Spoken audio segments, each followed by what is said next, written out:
आगे बढ़ते हैं। देश में कोरोना संक्रमण के रोज आने वाले मामलों की संख्या 50,000 से नीचे जा रही है। लेकिन अगर आपको लगता है कि यह राहत की खबर है तो ऐसा बिल्कुल ना समझें, क्योंकि अब कोरोना का नया और ज्यादा खतरनाक वेरिएंट सामने आ गया है, जिसका नाम है डेल्टा प्लस वेरिएंट। दूसरी लहर में जिस वेरिएंट ने सबसे ज्यादा कहर मचाया वो था डेल्टा वेरिएंट।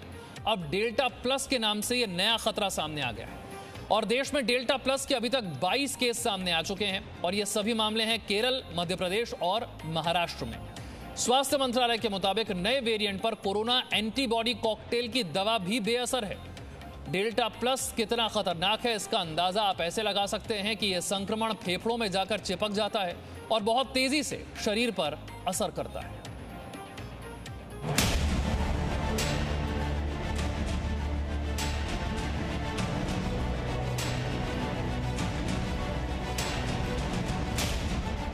देश में कोरोना की दूसरी लहर का सदमा लोगों के जहन में अब तक जिंदा है। इस साल के मार्च अप्रैल में जो हालात देश ने देखे, उसने तीसरी लहर को लेकर मन में एक बड़ा डर बना दिया है। इस डर को कोरोना के एक नए वेरिएंट ने और बढ़ा दिया है। जी हाँ, देश में डेल्टा और डेल्टा प्लस के मामलों के सामने आते ही लोगों के बीच तीसरी लहर का खौफ बढ़ गया है।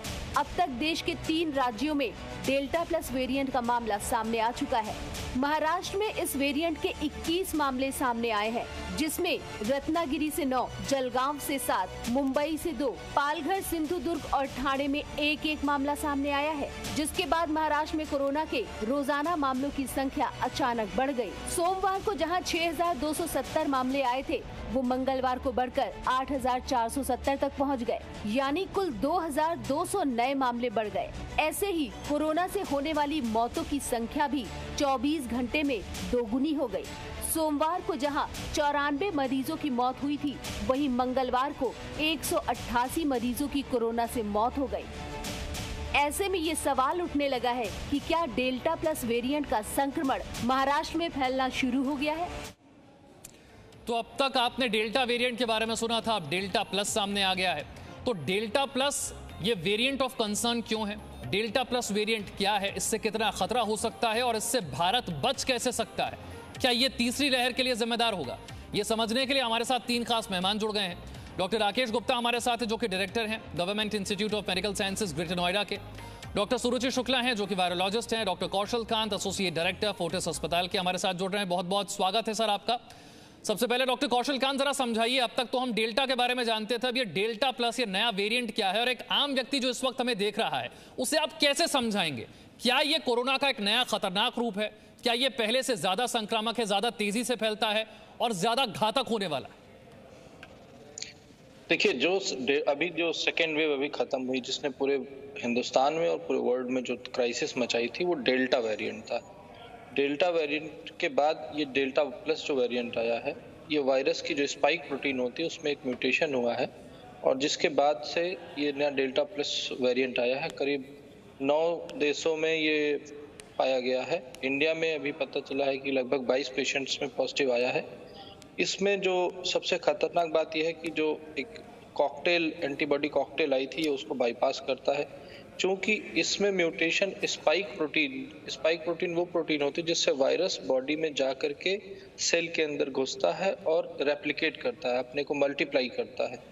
तो ये स्पाइक प्रोटीन का म्यूटेशन है और जो भी अभी तक वैक्सीन्स मेजॉरिटी बनी है, कोवैक्सीन को हटा दिया जाए और कुछ और वर्ल्ड की वैक्सीनों को हटा दिया जाए, बाकी सारी वैक्सीन्स जो बनी हुई हैं वो स्पाइक प्रोटीन के अगेंस्ट काम करती हैं। और अगर स्पाइक प्रोटीन में ही म्यूटेशन हो जाएगा तो एफिकेसी जो वैक्सीन की होगी इस वायरस पे, वो कम होती जाएगी।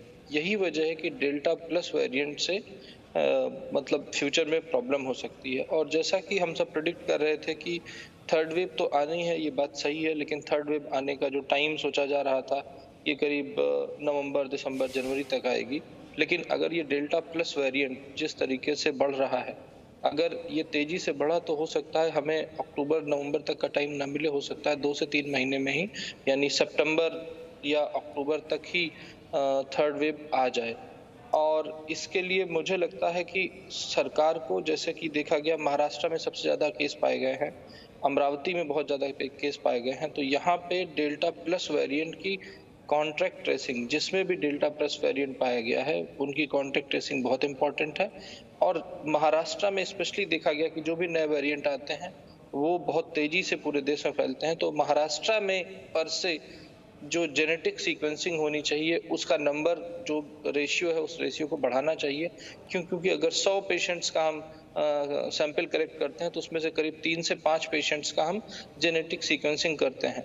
अगर ये परसेंटेज बढ़ा दिया जाए जिससे जरूरी, बहुत जरूरी बात है ये जीनोम सीक्वेंसिंग जो है किया जाए ताकि पता चले कि जो भी कोरोना से संक्रमित हो रहे हैं, जो नए मरीज हैं, ये कौन से वेरिएंट से संक्रमित हो रहे हैं। डॉक्टर सुरुचि शुक्ला, मैं फिर से आपसे कहूंगा थोड़ा और सरल शब्दों में हम समझने की कोशिश करते हैं। डेल्टा प्लस वेरिएंट को अगर हम वेरिएंट ऑफ कंसर्न कहते हैं तो इसकी वजह क्या है? क्या ये पहले के मुकाबले ज्यादा तेजी से फैलने वाला वेरिएंट है? क्या ये पहले के मुकाबले ज्यादा घातक है या आपको संभलने का वक्त कम देता है? इसे और सरल शब्दों में आप कैसे समझाएंगे? जैसे कि हमने जब स्टार्ट किया था ये कोरोना हमारी वुहान लैब से जो निकला था 2019 से 2020 के सितंबर के महीने में ये अल्फा वेरिएंट आया था, यूके का variant. Then came the beta variant जो साउथ अफ्रीकन वेरिएंट था, गामा वेरिएंट था जो ब्राज़ील वेरिएंट था, and then came a delta variant जो अक्टूबर 2020 से महाराष्ट्र से निकला है ये वेरिएंट। और जितने भी जीनोम सीक्वेंसिंग की बात हो रही है तो जितने भी सीक्वेंसेस सबमिट हुए हैं, हमारी एक प्लेटफॉर्म होती है उस पर एक सबमिट होती है ये सीक्वेंसेस, वहाँ पे देखा गया है कि अभी जितने out of 100 80 sequences are now of delta. तो जिस तरह से आपने देखा कि पिछले 6 महीने में it is spreading, it has such a high transmissibility, इतने हाईली स्प्रेड हो रहा है कि हर देश से डेल्टा वेरिएंट के सीक्वेंसेस सबमिट हो रहे हैं जो अक्टूबर 2020 में निकला है। तो जो ये हमारा डेल्टा प्लस वेरिएंट है जिसको हम कहते हैं B1612.1, ये जो वेरिएंट है ये उसी का एक नेक्स्ट वेरिएंट आया है, उसमें एक एड ऑन हुआ है। जो पहले हम कहते थे उसमें डेल्टा वेरिएंट में 2 म्यूटेशंस देखे गए थे, 452R प्लस 478K। अब ये एक और म्यूटेशन आया है जो ये सारे ही स्पाइक प्रोटीन पे हो रहे हैं जिसे हम कह रहे हैं K417N। ये एक्स्ट्रा म्यूटेशन हो गया है and it has no doubt unquestionable है कि it will increase the transmissibility, it will increase the. यानी कि सुरुचि शुक्ला मैं अगर ये समझूं कि ये पहले वाले के मुकाबले, डेल्टा के मुकाबले फैलता भी ज्यादा तेजी से है और घातक भी ज्यादा है, खतरनाक भी ज्यादा है, तो ये ठीक बात होगी? जी बिल्कुल। जैसे अल्फा वेरिएंट में हमने देखा था कि 2 से 2.5 लोग इन्फेक्ट होते हैं, बीटा में 3 होते हैं, डेल्टा में हमने देखा है 5 से 8 लोग एक पर्सन से इन्फेक्ट होते हैं। तो अब ये डेल्टा प्लस में देखना है कि कितनी ट्रांसमिसिबिलिटी होती है। ट्रांसमिसिबिलिटी के अलावा जैसे जो मरीज अस्पताल में आ रहे हैं वो प्रोग्रेस सीवियरिटी की तरफ बड़ी तेजी से किया है डेल्टा वेरिएंट में, ऐसा पहले के वेरिएंट्स में नहीं देखा गया है।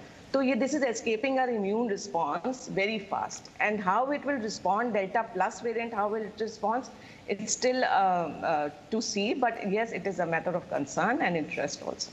ठीक है डॉक्टर राकेश गुप्ता, क्योंकि एक नया वेरिएंट है, अभी अभी सामने आया है, ज्यादा जानकारी नहीं है, क्या हमारे पास इतना रिसर्च या डेटा है जिसके आधार पर हम ये कह सकें कि डेल्टा प्लस पर हमारी वैक्सीन काम करेगी या नहीं करेगी?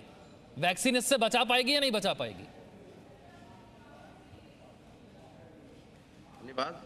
देखिए, मैं आपको एक बार फिर बताना चाहता हूं, जैसा कि पहले 2 हमारे एक्सपर्ट्स ने बताया कि पिछले 1.5 साल में जितने भी म्यूटेशंस आए हैं, अल्फा, बीटा, गामा, अभी डेल्टा और अभी डेल्टा प्लस, ये एक दूसरे से ज़्यादा खतरनाक साबित हुए हैं, जैसा कि हमने पास्ट में भी देखा है।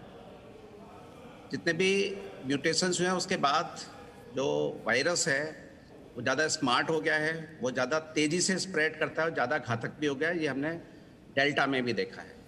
अभी जो नया वायरस आया है डेल्टा प्लस, इससे जो ज़्यादा से ज़्यादा घातक भी है और इसका जो ट्रांसमिशन है वो भी बहुत ज़्यादा है। जहाँ तक कि इसका जो डेटा है हमारे पास में, अभी जैसे अभी महाराष्ट्र, MP और केरल से जो केसेस आए हैं उन केसेस में डेल्टा प्लस देखा गया, बाकी 9 कंट्रीज में भी देखा गया है।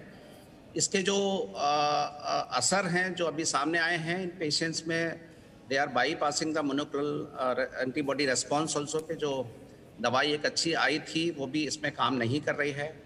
ये बाकी जो हमारे ट्रीटमेंट प्रोटोकॉल्स में दवाइयाँ यूज़ कर रहे थे उसमें भी ये कम असरदार है।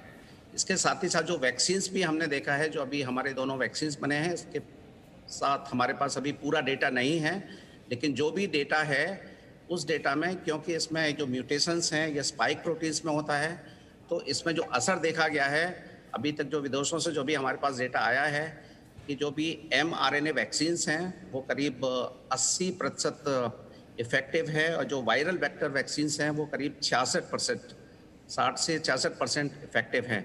सो डेफिनेटली जो एफिकेसी है वैक्सीन्स की as compare to the other viruses जो पहले थे अल्फा बीटा गामा, उसके हिसाब से ये कम असरदार होंगे।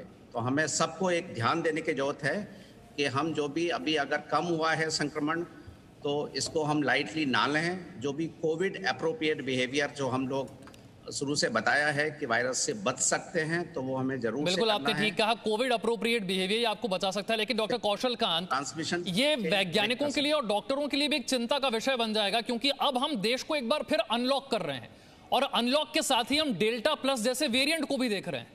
तो क्या हमें अनलॉक की पूरी स्ट्रैटेजी को बदलना पड़ेगा? क्या करना होगा लोगों को बचाने के लिए? विशाल जी, जब तक डेल्टा प्लस वेरिएंट के बारे में हमें पूरी जानकारी नहीं मिलती है, तब तक जिस एरिया में भी या जिस जगह में भी ये डेल्टा प्लस वेरिएंट का कोरोना वायरस मिलता है, उस एरिया को कंटेनमेंट जोन घोषित कर देना चाहिए, उसी एरिया को जहां पे ये डेल्टा प्लस वेरिएंट मिलता है, जिससे कि इसके ट्रांसमिशन को रोका जा सके। और जब तक हमें इसके पूरे बिहेवियर के बारे में प्रॉपर इंफॉर्मेशन नहीं मिल जाती, तब तक गवर्नमेंट को उस एरिया में अनलॉक के प्रोसेस को रोक देना चाहिए, यानी कि लॉकिंग जैसे माहौल को दोबारा लाने की कोशिश करनी चाहिए। मैं एकदम लॉक करने की बात नहीं कर रहा हूँ, बट इसेंशियल वर्कर्स को ही निकलने देना चाहिए उस एरिया में जहाँ पे डेल्टा प्लस वेरिएंट आ रहा है। क्योंकि इससे ये चिंता भी जताई जा रही है कि हो सकता है थर्ड वेव जो 4 से 6 महीने बाद सोची गई थी, वो हो सकता है 3 महीने बाद ही आ जाए, अगर ये डेल्टा प्लस वेरिएंट इसी तरह से बढ़ता रहा जैसा कि पिछले वेरिएशंस देखे गए हैं। इसमें मैडम ने बताया कि ये इम्यून एस्केप करता है। इम्यून एस्केप का मतलब है कि जो हमारे बॉडी में जो एंटीबॉडीज बनती थी इसको न्यूट्रलाइज करने के लिए, उसका इफेक्ट काफ़ी कम हो जाएगा। और अगर ऐसा हो गया, और जैसे कि ये भी बताया गया कि एक मरीज से ये कम से कम 5 से 7-8 मरीजों में फैलता है, यानी कि रेट ऑफ इन्फेक्शन बहुत फास्ट है। तो अगर ये इसको कंट्रोल नहीं किया गया अभी से, तो दिक्कतें बढ़ जाएंगी। और पब्लिक जिस तरह से अनलॉक में बिहेव कर रही है, आप देखिए सब कुछ खोल दिया गया। मुझे यही प्रॉब्लम है कि सरकार जब अनलॉक करती है तो बहुत तेजी से अनलॉक करती है, जिसकी वजह से कंट्रोल करना मुश्किल हो जाता है। और ये अनलॉक इतनी तेजी से जो किया जा रहा है, ये एक और वजह होगी कि हमारी थर्ड वेव पहले आ सकती है। अभी हमारे यहाँ vaccination up to the mark नहीं हुआ, करीब 70% वैक्सीनेशन होना चाहिए, जिससे हम मान सकते हैं कि हर्ड इम्यूनिटी आ जाएगी।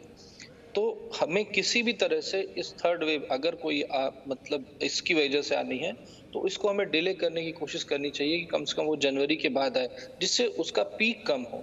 अदरवाइज अगर मेजॉरिटी पॉपुलेशन नॉन वैक्सीनेटेड या नॉन इन्फेक्टेड रहेगी, यानी कि ऐसे लोग जिनका नंबर ऐसे लोग जिसमें वैक्सीन ना मिली हो या जो इन्फेक्ट ना हुए हो, अगर उनका नंबर 70 करोड़ से ज़्यादा होगा, तो ये मान लीजिए कि थर्ड वेव सेकेंड वेव से बड़ी हो सकती है। और हम सब ने देखा कि सेकेंड वेव में कितनी क्राइसिस मची है। हमारा ऑब्जेक्टिव एज ए गवर्नमेंट भी हमारा ऑब्जेक्टिव ये होना चाहिए कि कोशिश करके थर्ड वेव को सेकेंड वेव से छोटी रखना है। और उसके रखने के 3 तरीके हैं, एक वैक्सीनेशन, दूसरा अनलॉक को टाइट्रेटेड कंट्रोल वे में खोलना, और तीसरा लोगों को ये समझना पड़ेगा कि अभी केवल एक ही वैक्सीन इफेक्टिव है, जिसका नाम है मास्क। मोस्ट इफेक्टिव वैक्सीन जो अवेलेबल है, फिजिकल वैक्सीन कहूं तो मास्क है। डॉक्टर कौशल कांत, लेकिन ये बहुत दुर्भाग्यपूर्ण है कि लोगों से जहां जहां कोविड अप्रोप्रिएट बिहेवियर की उम्मीद की जा रही है, वहां वो उम्मीद बेमानी साबित हो रही है। कहीं कोविड अप्रोप्रिएट बिहेवियर होता हुआ आपको सड़कों पर, बाजारों में नजर नहीं आएगा। डॉक्टर सुरुचि शुक्ला, क्या डेल्टा प्लस वेरिएंट ही तीसरी लहर की एक तरह से दस्तक है? और अगर ऐसा है तो इससे बचने का उपाय, इससे बचने का रास्ता क्या होगा? देखिए, ये तो कहना अभी बहुत जल्दी है कि delta plus variant will cause a third wave. ये बिल्कुल अभी कहना बहुत जल्दी बात है, क्योंकि जब ये सेकेंड वेव आई थी तब भी हमें नहीं पता था कि डेल्टा वेरिएंट इतना जल्दी स्प्रेड कर जाएगा। और डेल्टा प्लस वेरिएंट स्प्रेड करेगा, उसमें कितनी प्रॉब्लम्स और आएंगी, ये अभी रिसर्च का कंसर्न है, जो कि हमारे साइंटिस्ट एंड ऑल कर रहे होंगे। और इसमें ये बिल्कुल सही है, कोई भी नया वेरिएंट अगर आ जाता है तो उसकी contact tracing is very important, जिसके लिए ये RT-PCR टेस्ट होते हैं, हमारी सीक्वेंसिंग होती है।